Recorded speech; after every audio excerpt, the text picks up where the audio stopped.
gizi. Oh iya Ibu, mari. Assalamualaikum. Waalaikumsalam. Benar dengan kamarnya adik FP? Ya, benar. Ya. Silakan. Oh iya, terima kasih. Baik Ibu, perkenalkan terlebih dahulu saya Dwi Putri Sulaningrum selaku ahli gizi di rumah sakit ini. Di sini saya akan melakukan konsultasi dengan konsultasi gizi yang berhubungan dengan dengan sakit yang dialami oleh adik FP ini. Apakah diperbolehkan Ibu? Oh boleh. Baik Ibu, sebelumnya izinkan saya untuk menyampaikan bahwa dalam praktek kali ini itu berdurasi 20-30 menit dan tenang saja bahwa data dan apapun yang Ibu sampaikan saat ini itu akan kami jaga kerahasiaannya sehingga Ibu dapat menyampaikan informasi secara detail dan jelas ya Ibu. Oh iya. Oke. Baik, kemudian kita mulai saja untuk konsultasi pada hari ini yang diawali dengan anamnesis yaitu tentang data dari pasien ya Ibu. Oke, untuk namanya benar dengan adik FP. Betul. Untuk usianya berapa ya Ibu?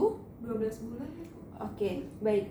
Sebelum masuk ke sini atau waktu mau masuk ke sini, apakah ada dilakukan pengecekan berat badan di awal tadi?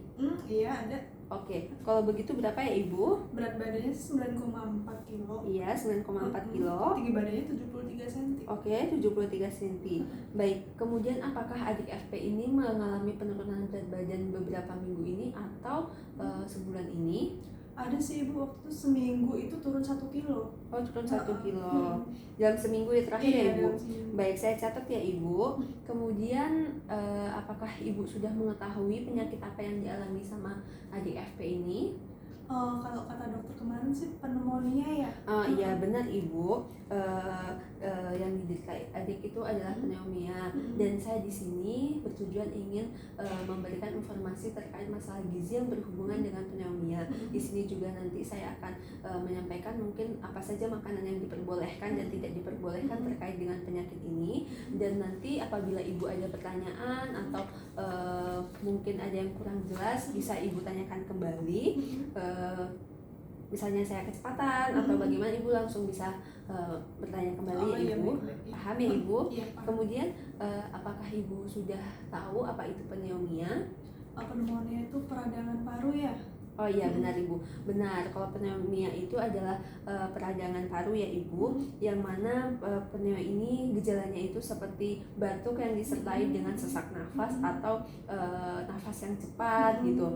Nah kemudian kalau untuk penyakit ini sebenarnya ini penyakit infeksi yang disebabkan oleh virus Streptococcus pneumonia yang kemudian 20%-nya itu bisa disebabkan oleh Haemophilus influenza gitu ya Ibu. Kemudian di sini juga saya nanti akan bertanya tentang kebiasaan makanan anak Ibu apakah diperbolehkan? Boleh. Baik. Dan saya ingatkan kembali, misalnya ada pertanyaan atau sesuatu yang belum jelas dapat ditanyakan kembali ya Ibu. Oke. Kemudian saya lanjut ya Ibu. Kita masuk kepada keluhan atau riwayat gizi atau riwayat penyakit. Oke. Untuk keluhannya apa ya Ibu? Keluhan anak Ibu? Keluhannya tuh waktu 4 hari sebelum masuk rumah sakit, anak saya tuh sesak nafas, demam, terus muntah itu bisa 2 kali sehari. Dan jadi karena dia suka muntah itu dia jadi susah makan gitu loh. Oh begitu. Susahnya juga. Oke. Dia susah mengunyah ya Ibu. Oke. Sebelumnya apakah adik punya riwayat gizi? Nggak ada. Mohon maaf, maksud saya apakah adik punya riwayat penyakit? Nggak ada. Oh nggak ada. Kemudian apakah adik punya atau dari keluarga Ibu itu punya riwayat penyakit juga? Nggak ada. Oke, nggak ada.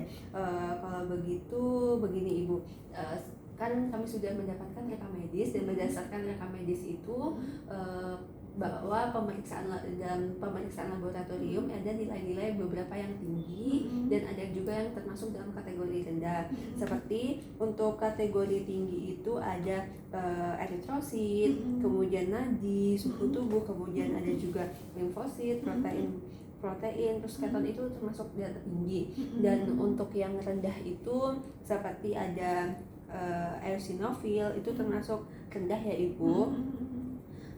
gitu ibu. Oh iya, soalnya bener sih, yang kemarin kan dokter kan bilang kalau hasil labnya tuh emang tinggi. Jadi saya khawatir gitu ibu, gimana ya? Nah, baik ibu tidak perlu khawatir. Nanti kita di sini bersama-sama untuk membantu adik bagaimana adik bisa dapat pulih kembali dan dapat menjalankan aktivitasnya seperti kembali. Oh iya Bu. Begitu ya ibu. Oke. Kemudian izin bertanya kembali, apakah adik mempunyai alergi terhadap suatu bahan makanan? Nggak ada. Dan apakah adik sedang mengonsumsi suplemen gizi tertentu? Nggak ada. Apakah adik punya diet maksudnya dari rumah sakit sebelumnya atau bagaimana? Apakah ada? Nggak ada. Oke, baik tidak ada ya ibu. Kemudian saya akan masuk ke dalam kebiasaan makan ya ibu yang di rumah. Jadi nanti ibu dapat menyampaikan bagaimana kebiasaan makan adik FP ini di rumah. Misalnya seperti mengonsumsi makanan itu berapa kali sehari dan itu terdiri dari nasi itu berapa kali sehari dan frekuensi berapa kali sehari. Itu untuk makanan pokok iya, lauk hewani, lauk nabati, terus buah, sayur dan lain sebagainya. Nanti ibu dapat menyampaikan sesuai yang dengan keadaan di rumah ya ibu. Kemudian di sini ada buku foto makanan. Jadi nanti di sini akan mempermudah ibu dan saya untuk mengetahui berapa berat yang dimakan ibu. Oke. Untuk yang pertama itu kebiasaan makan adik berapa ya ibu? Seperti biasa sih 3 kali sehari. Oke, itu 3 kali sehari. Itu untuk terdiri dari apa ya ibu? 3 kali sehari sih biasa nasi ya. Ya, kalau untuk nasi itu ini sebentar.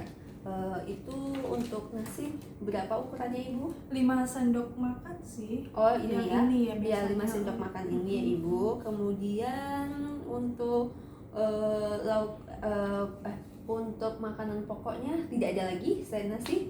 Paling sih kayak ayam ya. Oh lauk hewani. Oke. maksudnya. Oh masuk. Oke. Kalau lauk hewani mungkin ada ayam ya tadi yang ibu Ayam, sampaikan. Sebentar ya ibu, kita cari dulu. Kalau untuk lauk hewani kira-kira yang sebesar apa ya ibu? Yang sebesar ini sih ya. Sebesar ini ukurannya? Setengah potong aja. Oh setengah potong. Kemudian selain dari ayam apakah ada lagi? Yang lain sih hewani lele. Oh lele. Lele juga setengah potong sih. Oh lele setengah potong itu yang mana ya ibu? Yang ini sih. Oh yang ini. Apakah ada lagi untuk untuk lauk hewaninya? Kadang saya kasih telur. Oke. Cuma telur satu. Berapa itu butir? 1,5. 1,5 butir. Itu telur ras itu ya ibu? Iya. Oke. Itu 1,5 butir. Kemudian untuk hewani udah cukup. Udah itu aja sih. Terus kalau untuk kita masuk ke nabati ya ibu, kalau untuk lauk nabatinya itu ada apa aja ya ibu kira-kira? Tempe. Oke, kalau tempe itu sebesar apa ya ibu? Tempe setengah aja sih saya. Setengah yang mana? Ini. Oke, setengah dari ini ya ibu. Baik, saya catat dulu ya ibu. Kemudian cuma tempe saja? Yang lain sih saya kasih sayur ya. Oke, sayur. Untuk sayurnya biasanya ngasih apa ya ibu? Bayam. Oke, bayam. Untuk bayam ukurannya? Ini setengah mangkuk aja sih. Oke, setengah mangkuk berarti itu 50 gram ya ibu. Benar. Kemudian selain dari bayam? Wortel, brokoli gitu. Oke, wortel dan brokoli. Untuk ukurannya? Ini sih 3 potong. Oh 3 potong ini dan brokoli 3 potong juga. Baik, saya catat dulu ya ibu. Kemudian selain dari buah-buahan, sayur-sayuran, lauk nabati, terus makanan pokok, lauk hewani, apakah ada snack atau makanan yang lainnya? Biskuit. Itu satu keping aja saya kasih. Oke. Untuk satu kepingnya ini ya ibu. Yang mana ya ibu? Yang ini. Oke. Oh iya tadi ada buah kalau tidak salah ya ibu. Iya. Itu buahnya yang apa? Buah saya kasih jeruk sama pir. Oke. Seperempat aja sih. Kalau untuk buahnya yang sebesar mana yang jeruk bu? Jeruk ini. Oke, kalau untuk pir? Pir yang ini. Oke, seperempat dari ini dan yang jeruk seperempat dari ini. Oke, saya catat ya ibu. Kemudian untuk minum adik, ibu biasanya memberi adik apa? Tetap masih ASI dan apakah ASInya lancar? Harusnya lancar ya kalau ASI. Kadang saya kasih air putih 5 gelas sehari. Oke, baik, sebenarnya dari kebiasaan makan tadi itu sudah baik ya Ibu, yaitu sudah ada makanan, kebiasaan makannya yang sudah 3 kali sehari dan sudah ada makanan pokok, terus ada lauk hewani nabati sayur buahnya sudah ada, cuma hanya saja nanti Ibu di sini perlu memperbaiki untuk memperbaiki variasinya gitu dan tidak melulu hanya seperti digoreng atau dengan santan ya Ibu gitu. Ada pengolahan yang lebih baik lagi dan mungkin nanti bisa misalnya bayam diganti dengan apa lagi begitu ya Ibu. Baik, kemudian selanjutnya saya akan menyampaikan tentang recall 24 jam yang mana recall ini berdasarkan konsumsi makanan adik kemarin dan kebetulan kemarin sudah di rumah sakit ya Ibu. Jadi saya melakukan recall berdasarkan itu. Oh iya. Kalau kemarin sih anak saya makannya sedikit ya. Oh begitu. Sehingga didapatkan hasil recall 24 jam dari yang dikonsumsi kemarin itu bahwa adik FP ini mengalami defisit dalam protein, dalam energi, lemak dan karbohidrat ya Ibu. Oh gitu. Terus langkah apa ya Ibu biar anak saya itu bisa makan dengan normal gitu, nggak susah? Oh baik Ibu, di sini saya ada leaflet ya Ibu. Leaflet ini sesuai dengan keadaan anak Ibu juga. Dan di sini saya menyarankan, memberikan bahwa adik ini mendapatkan jenis diet yang bernama tinggi energi dan tinggi protein, dimana nanti di sini lengkap sih Bu ada apa saja gitu. Nah untuk solusinya itu nanti seperti yang saya katakan tadi bahwa Ibu bisa memvariasi makanannya, jadi nanti adik itu tuh dapat kembali lagi begitu ya Ibu. Apakah Ibu sudah paham? Paham. Dan di sini mengapa diberikan tinggi energi dan tinggi protein itu untuk menyeimbangi sesuai dengan kebutuhan. Kan tadi itu defisit ya hasil protein hasil recallnya, sehingga di sini untuk menyeimbangi sehingga adik biar bisa pulih kembali Ibu begitu. Oke, baik, selanjutnya saya akan memberikan atau sharing itu tentang makanan apa saja sih yang diperbolehkan adik gitu dan tidak diperbolehkan ya. Untuk makanan yang diperbolehkan itu seperti nasi, di sini kan ada di leaflet ini ada nasi, roti, ya, untuk lauk hewaninya ada daging, ayam, ada telur, susu, untuk hewani ada kacang-kacangan. Nah, kemudian di leaflet ini juga terdapat bahwa untuk makanan yang dihindari itu seperti makanan yang bergas, terus habis itu makanan yang dengan diolah yang dengan cara digoreng dan bersantan. Nah, itu sebaiknya dihindari dulu ya Ibu. Dan karena di sini adiknya masih ASI, jadi apa yang perlu dihindari bahan makanannya, sebaiknya Ibu juga dapat menghindari bahan makanan tersebut juga. Karena apa? Karena ASI di sini kan bahan makanan itu mempengaruhi dengan ASI Ibu gitu. Jadi sebaiknya misalnya anak tidak dianjurkan tidak mengonsumsi makanan yang bergas, nanti Ibu pun juga tidak mengonsumsi makanan yang bergas begitu ya Ibu. Baik. Di sini sudah lengkap semuanya Ibu leaflet ini. Oke baik. Oke baik. Nah, dari sini sih saya udah paham banget Ibu ya apa yang udah Ibu jelasin, sesuai lah dengan kondisi anak saya Ibu. Oke, begitu ya Ibu. Baik, di dalam leaflet ini juga sudah ada contoh, yaitu contoh menu dalam sehari, dan nanti Ibu bisa dijadikan referensi Ibu dalam memberikan makanan untuk adiknya dan bagaimana cara penyegahannya. Itu juga sudah ada sih Ibu di sini. Dan catatan makanan apa saja yang tidak boleh dan dibolehkan itu ada di sini. Gitu ya Ibu. Apakah sampai sini ada pertanyaan? Paham sekali saya Ibu. Oh, sudah paham ya Ibu. Kemudian selanjutnya saya akan memberitahu untuk bentuk makanannya ini. Bentuk makanannya adalah lunak dan itu atau lebih dikenal dengan disaring itu Bu. Nah, kemudian untuk frekuensinya itu 3 kali makanan utama dan 3 kali makanan selingan ya Ibu. Apakah sudah paham? Sudah paham sih. Itu kayak MPASI gitu ya? Oh, bentuk makanannya Ibu. Iya benar. Untuk makanannya itu seperti MPASI ya Ibu, begitu. Oh iya. gimana ya caranya biar anak saya itu bisa makan kayak nafsu makannya itu bertambah. Oke, begitu. Kan karena di sini tadi ada kesusahan mengunyah, jadi mungkin nafsu makannya agak berkurang ya Ibu.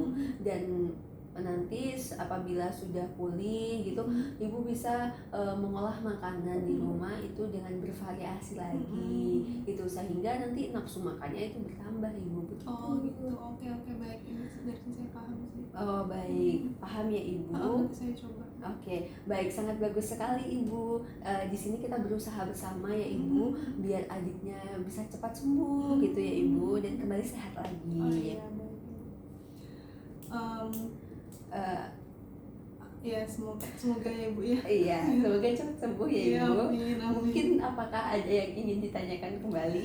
Oh udah cukup. Oke, sudah paham ya Ibu? Sudah paham. Oke, jika memang sudah paham, bolehkah izinkan saya untuk menanyakan poin-poin yang sudah saya jelaskan tadi, gitu Bu? Oh boleh. Iya. Untuk makanannya sih harus tinggi protein, tinggi energi ya. Terus nggak boleh makan gorengan, nggak boleh makan makanan yang bersantan. Terus ada 3 kali menu utama sama 3 kali menu selingan. Iya. Dan jangan lupa ya Ibu bahwa di sini tidak juga boleh makanan yang bergas. Oh, dan iya. Di sini tidak hanya adik saja yang mengurangi bahan makanan tersebut, tapi Ibu juga ya, agar karena ASI ini mempengaruhi bahan makanan ini mempengaruhi ASI, gitu ya Ibu. Apakah Ibu sudah paham? Sudah. Baik, yang Ibu sampaikan tadi itu sudah bagus sekali dan benar sekali, dan menurut saya itu sudah cukup paham ya Ibu mengenai ini. Dan apakah Ibu ada pertanyaan lagi? Oh sudah jelas. Sudah jelas. Baik, di sini di leaflet ini sudah lengkap terkait dengan apa yang saya sampaikan tadi. Sudah ada lengkap di sini, dan ini bisa Ibu bawa ya. Jadi nanti Ibu bisa membaca ulang agar tidak lupa, begitu ya Ibu? Oh iya baik. Baik, apakah ada pertanyaan? Oh sudah cukup. Oh sudah cukup. Baik, jika memang sudah cukup, saya akhiri counseling pada hari ini. Dan nanti jika adik memang belum pulih selama seminggu, saya akan kembali ke sini lagi untuk melihat atau mempertimbangkan melihat perkembangan dari masalah gizi dari penyakit terkait adik ya Ibu. Oh iya baik. Terima kasih atas waktunya. Ya, mohon maaf sama-sama, apabila mengganggu ya Ibu. Ibu. Ibu. Saya akhiri ya Ibu. Ya. Terima kasih. Assalamualaikum. Ya, Semoga cepat sembuh ya Ibu. Ya, Ibu. Baik, Terima kasih. mari.